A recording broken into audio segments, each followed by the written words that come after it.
देखो दोस्तों, ऑडिट में भी ना हमारी लिस्ट से 70 प्लस का है। कॉस्ट में भी आ चुका है, ऑडिट में भी आ चुका है, लॉ में भी आ चुका है, अकाउंट में भी आ चुका है और आपके टैक्सेशन पेपर में भी आ चुका है।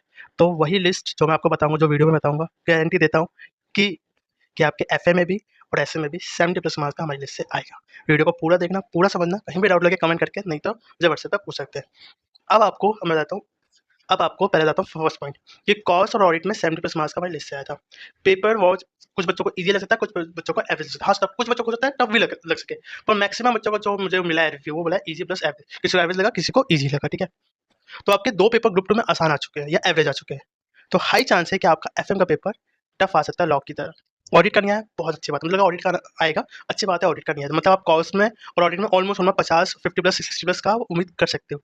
तो यहाँ आपका टारगेट होना चाहिए, अगर मेरे कॉस्ट में 60 प्लस है और ऑडिट में आई से ज़्यादा मार्क्स नहीं देता है, अगर 50 का 45 का 47 या 48 का उम्मीद में लगा लूँ, तो यहाँ मुझे 60 का नहीं, मुझे 50 तक भी आ जाते हैं ना मेरे, तो मेरा ग्रुप टू निकल जाएगा और मेरी आर्टिकल शिप स्टार्ट हो जाएगी। लेकिन हाँ, थोड़ा सा पेपर टफ नहीं, बहुत ज़्यादा टफ आने के चांस है। जैसे आई थिंक मई 25 या जैन 25, मुझे याद नहीं आ रहा कौन से टाइम में पेपर बहुत टफ था, तो उसी तरह का पेपर टफ आने के चांसेस है। अब आते हैं पेपर फॉर्मेट की। तो यार देखो, एफएम के पेपर में ना, जैसे कॉस्ट में ऑडिट में पेपर फॉर्मेट नहीं था, ग्रुप टू में तो ऐसे भी कोई पेपर फॉर्मेट नहीं होता, तो सेम चीज़ यहाँ पे भी आप कोई पेपर फॉर्मेट देखने का आप उम्मीद नहीं कर सकते हो।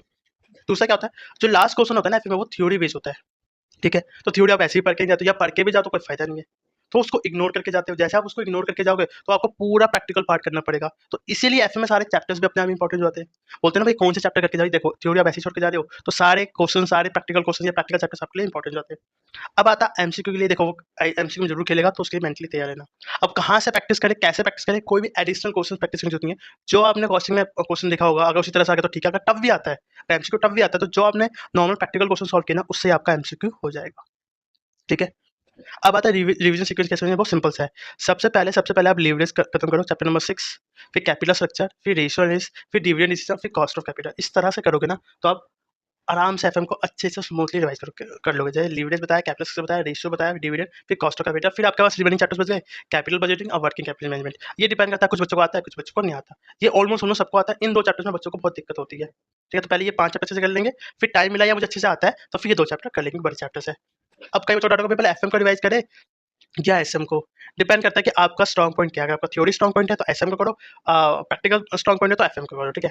अब सराइव लिस्ट की बात करें या इंपॉर्टेंट क्वेश्चन की लिस्ट बात करें, हमने आरटीपी, एमटीपी, पीडीएस या सर्टिफिकेट के क्वेश्चन डाले, तो हमने डाले सबसे पहले मोस्ट इंपॉर्टेंट क्वेश्चन 60 क्वेश्चन है। अगर आप ढंग से देखो, सराइव लिस्ट है, ये इंडेक्स है। अगर आप इन दोनों चैप्टर्स को हटा दो, इन्वेस्टमेंट डिसीजन और वर्किंग कैपिटल, अगर इनको देखो तो 90 में से 60 क्वेश्चन आपके इन चैप्टर्स के बनते हैं, इन चैप्टर्स के। तो ये 60 क्वेश्चन आप अच्छे से कर लोगे ना, तो आप बहुत अच्छा, मतलब मैंने इसमें हर वैरायटी का क्वेश्चन डाल दिए, मतलब इसके बाहर ना, ये जो 60 क्वेश्चन के बाद पेपर नहीं आएगा, इस बात की गारंटी मैं आपको दे सकता हूँ। इन चैप्टर्स की हर वैरायटी का, मतलब आप सोच नहीं सकते उस लेवल का क्वेश्चन डाल दिया है। और बाकी के जो 30 क्वेश्चन है आपको देखेंगे, जो 30 क्वेश्चन है वो आपका इन्वेस्टमेंट डिसीजन और वर्किंग कैपिटल। इसमें मैंने मॉड्यूल के ही क्वेश्चन डाले, जो मॉड्यूल में जो 20-25 क्वेश्चन होते हैं, उसमें से मैंने 8 क्वेश्चन दे दिए इन्वेस्टमेंट डिसीजन के, और वर्किंग कैपिटल में दे दिया 18 क्वेश्चन। इन दो चैप्टर के सर्टेन क्वेश्चन। क्यों? क्योंकि ये ऑलमोस्ट बहुत बच्चों को नहीं आता, और बहुत बच्चे होता है सिर्फ मॉड्यूल ही करके जाते हैं। तो मैंने मॉड्यूल, अगर आप बोलोगे तो मैं आरटीपी एमटीपी के इसके भी क्वेश्चन दे दूंगा, अगर आप बोलोगे तो। आप नहीं बोलोगे तो जो स्टडी के इंपॉर्टेंट क्वेश्चन है वही करके चले जाओ, क्योंकि आपने ऑलरेडी कर रखा है एक बार, मैं मान के चलता हूँ।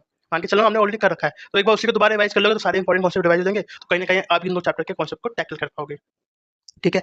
अब मान लो पेपर टफ आता है, तो सिंपल सी बात, कभी भी 100% पेपर की का एम नहीं करेंगे। पहले 5 मार्क्स, फिर 5 करते करते 40 से 50 मार्क्स का पेपर अच्छे से लिखेंगे। बाकी का इतना लिख के आ जाएंगे, बाकी का पेपर इतना लिख के आ जाएंगे, इतना अच्छे से लिख के आ जाएंगे, कुछ मार्क्स मिल जाए ताकि हमारे इसमें 50, 51, 52, 53 बन जाए, ताकि हमारा ग्रुप निकल जाए। अगर पेपर टफ आता है तो एक चीज़ हमेशा याद रखना, पेपर टफ आता है तो चेकिंग आसान होती है। तो अगर आप खुद को भी 45, 50 मार्क्स देते हो तो समझो उतने मिनिमम तो आएंगे ही आएंगे, ठीक है। एमसीक्यू के लिए भैया बहुत स्मार्टली हैंडल करना, लॉ की तरह मत घूम जाना, आराम से हैंडल करना, अच्छे से करना।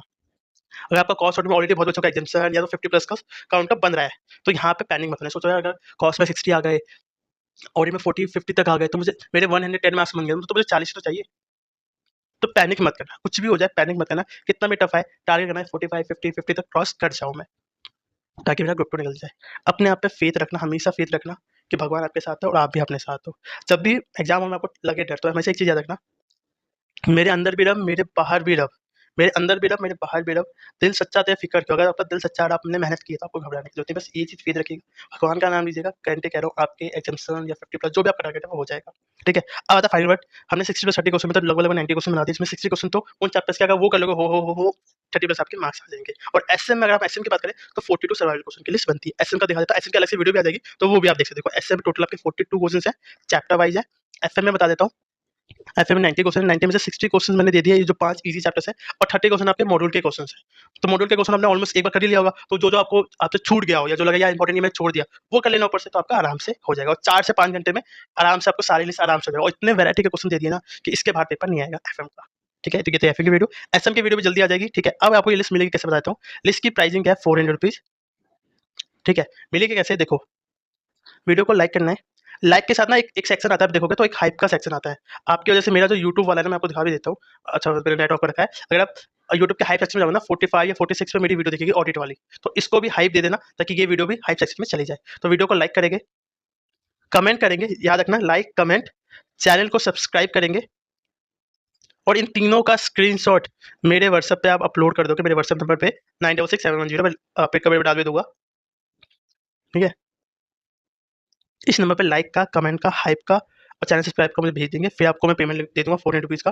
पेमेंट करते ही आपको एफएम की लिस्ट मिल जाएगी, और गारंटी दे रहा हूँ इतने क्वेश्चन अच्छे से कर लोगे, 90 60 प्लस 30 अच्छे से कर लोगे, तो आराम से आप एफएम का पेपर टैकल कर पाओगे। ठीक है, वीडियो में कुछ भी डाउट हो, कुछ भी तो कमेंट करके, नहीं तो मुझे व्हाट्सएप पे कर पूछ सकते हो। बाकी जो चीज़ें मैं पिन कमेंट में डाल दूंगा, बेसिक बेसिक चीज़ें, ताकि आपको समझ में आ जाए। Thank you so much guys.